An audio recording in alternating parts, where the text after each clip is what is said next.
জয় গুরু, জয় শ্রীকৃষ্ণ। আমার দেব শব্দ ইউটিউব চ্যানেলে আপনাদের স্বাগত জানাই।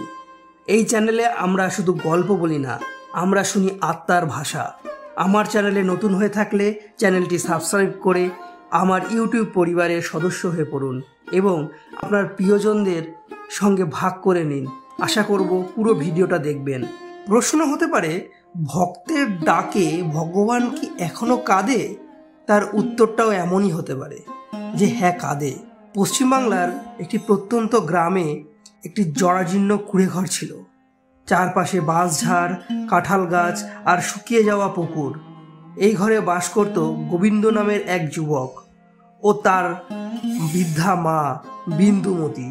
সংসারে ছিল না দানা পানি, ছিল না বিছানা, ছিল না রোজগার, শুধু ছিল বিশ্বাস। আর সে বিশ্বাসের একমাত্র ঠিকানা ছিল ভগবান শ্রীকৃষ্ণ। গোবিন্দ পাগলের মতন ভালোবাসত কৃষ্ণকে। ছোটবেলায় বাবার মৃত্যু হয়, মা তখন কাঁধে তুলে নিয়েছিল সংসার। পয়সা না থাকলেও গোবিন্দের গলায় কখনো অভাব ছিল না কৃষ্ণ নামের। বড় হয়ে সে নিজেকে উৎসর্গ করেছিল ভগবানকে। গায়ের কৃষ্ণ মন্দির, যেটা এখন প্রায় ভেঙে পড়েছে, সেটাই ছিল তার পৃথিবী। নিজে খায় না, মূর্তিকে মধু দিয়ে স্নান করায়। সারা গা পুড়ে যায় জ্বরে, তবুও কৃষ্ণের মাথায় তুলসী পাতা ছোঁয়াতে না পারলে তার শান্তি হতো না। গ্রামের লোকজন তাকে পাগল গোবিন্দ বলতো, কারণ সে কখনো নিজের কথা ভাবত না। কেউ কটাক্ষ করলেও সে শুধু হাসতো। কখনো বলতো, ভগবানের সঙ্গে কথা বলার সুযোগ কি সবাই পায়? তার মা বিন্দুমতি জানতেন ছেলে গরিব হতে পারে, কিন্তু ঈশ্বরের কাছে ধনী। তবে বয়সের ভারে, অভাবের চাপে তার শরীরে প্রতিদিন দুর্বল হয়ে পড়ছিল। এক সন্ধ্যায় হঠাৎ তিনি জ্বর নিয়ে বিছানায় পড়লেন। প্রথমে গোবিন্দ ভেবেছিল সাধারণ জ্বর, একদিনে চলে যাবে। কিন্তু দ্বিতীয় দিন থেকে তার জ্বর বাড়তে থাকে। পেটে খিঁচুনি ওঠে, নিঃশ্বাস নিতে কষ্ট হয়। গোবিন্দর চোখের সামনে মায়ের এই কষ্ট সহ্য করতে পারছিল না। সে গ্রামের ঘরে ঘরে গেল, দয়া করে একটু চাল দেবেন, একটু জল, একটু ওষুধের ব্যবস্থা করে দেবেন, কিছু পয়সা দেবেন, আমার মা যে খুব অসুস্থ।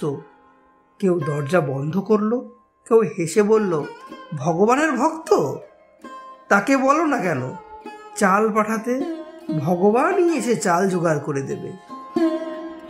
গোবিন্দের চোখে জল চলে এলো, কিন্তু মুখে কোনো অভিযোগ ছিল না তার। সে ফিরে এলো, মাকে জল খাইয়ে দিল। তার গায়ের ভেজা কাপড় মাথায় চেপে ধরলো, কপালে চেপে ধরলো, কিন্তু ঝড় কিছুতেই নামছে না। বিন্দুমতির ঠোঁট শুকিয়ে যাচ্ছে জ্বরের ঘোরে, শুধু বলছেন, গোবিন্দ, কৃষ্ণের নাম কর বাবা। সেই রাতে চাঁদহীন অন্ধকারে গোবিন্দ নিঃশব্দে মন্দিরে গেল। মন্দিরে বিদ্যুৎ নেই, মাটিতে পাথরের গায়ে ছত্রাক। কৃষ্ণের মূর্তিটি অন্ধকারে প্রায় অদৃশ্য। সে মাটিতে বসে পড়ে মূর্তির পায়ে মাথা রাখল। তার শরীর জরাচ্ছন্ন, মুখ শুকনো, চোখ লাল। বলছে, ভগবান, আমি কখনোই কিছু চাইনি, আজ চাইছি। শুধু একটি বার আমার মায়ের কপালে হাত রাখো। তিনি তোমার নাম করে জীবন কাটাতেন, আর কিছু চাইনি। তার গলা কেঁপে উঠে যায়। আজ যদি তুমি না আসো ভগবান, আমি কথা দিচ্ছি আর তোমার নাম নেব না। সে আর কিছু বলতে পারল না। মূর্তির পায়ে লুটিয়ে পড়ে জ্ঞান হারালো। রাত গভীর, ঝোড়ো বাতাসও বইছে। হঠাৎ যেন বৃষ্টির ছাট এসে মন্দিরের চালে পড়ল। ঠিক সেই সময় গোবিন্দের কুঁড়ে ঘরে একটা আলো ফুটে ওঠে। বিন্দুমতি চোখ মেললেন। তার চোখে কোনো আলো নেই, কিন্তু অনুভব করেন ঘরে কেউ এসেছে। একটা কোমল গলা বলে, ঘুমাও মা, তোমার ছেলের কান্না আমায় বাধ্য করেছে। আমি দেরি করে ফেলেছি, কিন্তু এখনো সময় আছে। বিন্দুমতি বলে ওঠেন, কে তুমি বাবা? সে বলে, তোমার কৃষ্ণ আজ দাসের ভক্তি প্রভুকে জিতিয়ে দিয়েছে। সে এক চামচ মধু তার ঠোঁটে ছোঁয়ায়, শরীরে যেন বিদ্যুৎ খেলে যায়। ঠান্ডা শরীর গরম হয়ে ওঠে, কাঁপা শরীর স্থির হয়, ঘুম নেমে আসে চোখে।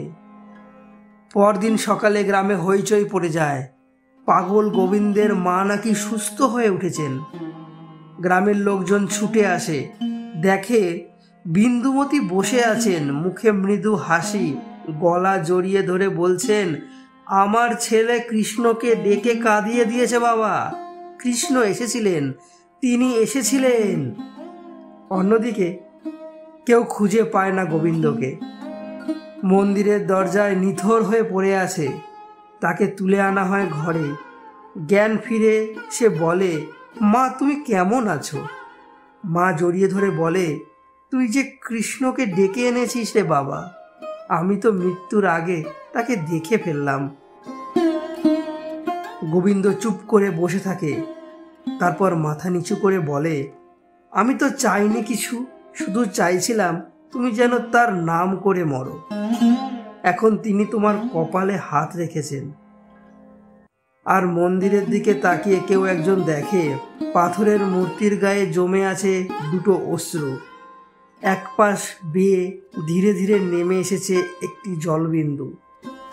গ্রাম স্তব্ধ, কেউ মুখে কিছু বলে না, কেউ প্রণাম করে, কেউ চোখ মোছে।